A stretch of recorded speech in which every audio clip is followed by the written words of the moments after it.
Mga kakusina, dadawa tayo ng hupyang sibuyas. Ito po ang niluto natin sa oven at ito naman sa kawali. Lamang lang ng isang paligo ang niluto sa oven. Charut! Napakasarap ng hupya nito, flaky ang balat at malambot din ang palaman. Tara, umpisahan na natin at dito sa ating kawali naglagay na ako ng mantika at ilagay na natin ang 1 cup ng sibuyas dahon. I-mix-mix lang natin ito at hintayin na lang natin na maluto itong ating sibuyas dahon. At kapag ganito na, pwede na po natin ito hanguin. At dito sa ating mixing bowl, maglagay lang ng 1 cup ng asukal, 1/4 cup ng tubig, 1/4 cup ng vegetable oil, at 1/4 teaspoon ng asin. I-mix-mix lang natin ito hanggang sa matunaw ang asukal. Kung mahilig kayo sa matamis, pwede niyo po ito dagdagan ng asukal. Pwede na natin ilagay ang niluto natin kanina na sibuyas dahon. I-mix-mix lang natin bago natin ilagay ang 2 cups ng all-purpose flour. Pwede po kayo gumamit dito ng third class na harina. Kung pag negosyo ang gagawin nyo, third class na harina ang lalagay nyo dito. Pangkain lang namin ito dito sa bahay. At kapag ganito na ang consistency ng ating palaman, set aside lang muna natin ito. Gagawa muna tayo ng unang pabalat dito sa ating hupyang sibuyas. Maglagay lang ng 1/4 cup ng asukal, 1/3 cup ng tubig, at 1/4 cup ng mantika. I-mix-mix lang natin ito hanggang sa matunaw ang asukal bago natin ilagay ang 1 1/4 cup ng all-purpose flour. I-mix-mix lang muna natin ito bago natin ito masahin. Masahin lang natin ito ng mga 4 to 5 minutes.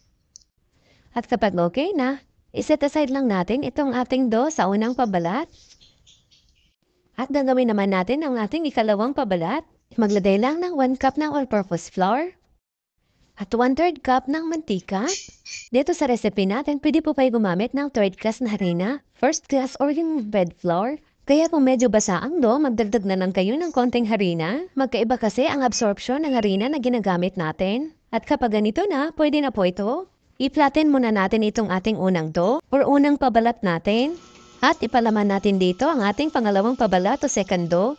Ayan, at i-flatten lang natin ito gamit ang rolling pin. Kung wala pa yung rolling pin, pwede kayo gumamit ng baso.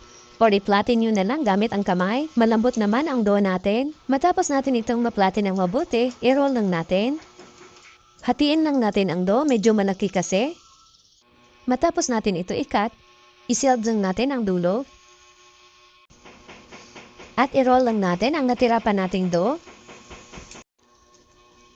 Ayan, at i-cut lang natin ito ayon sa gusto nating laki ng ating hupya. Ito talaga ang palagi kong hinahanap-hanap na hupya. Paborito ko kasi talaga ang sibuyas. At ito na yung palaman natin. Hatiin lang natin ito ayon sa dami ng ating pabalat. I-flatten lang natin ito at lagyan lang natin ng palaman. At ganito lang po ang gagawin natin. Sundan nyo na lang po ang ginagawa ko.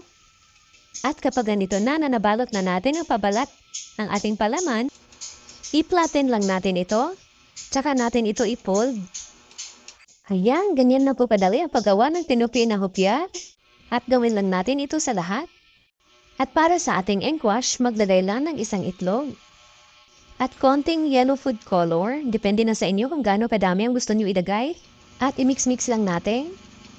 Kung gusto niyo ng mas matingkad talaga na kulay, dagdagan niyo na lang ng yellow food color. At ready na ito para ilagay natin sa ating mini oven. Na-preheat na po ito at lutuin lang natin ng 200 degrees Celsius for 30 minutes. At itong iba, dito natin sa kawali lulutuin. At lutuin lang natin ito ng 40 to 45 minutes in low heat. At ayan na, may masarap na tayong hupyang sibuyas. Ito po ang niluto natin sa oven. Ito naman ang sa kawali. Medyo maumbok lang ng konti ang sa oven.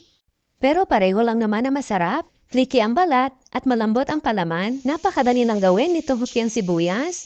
At hindi mo na rin kailangan gumastos ng malaki. Napakasarap din itong hupya i-partner sa kape. Ang daming pwede ipalaman dito sa hupya, gaya na lang ng ubi, munggo, yama, at napakasarap din ng hupyang baboy. Kaya kung mahilig ka sa hupya, subukan mo na rin gawin ito. At gawing pagkakitaan. Maraming salamat hanggang sa susunod po.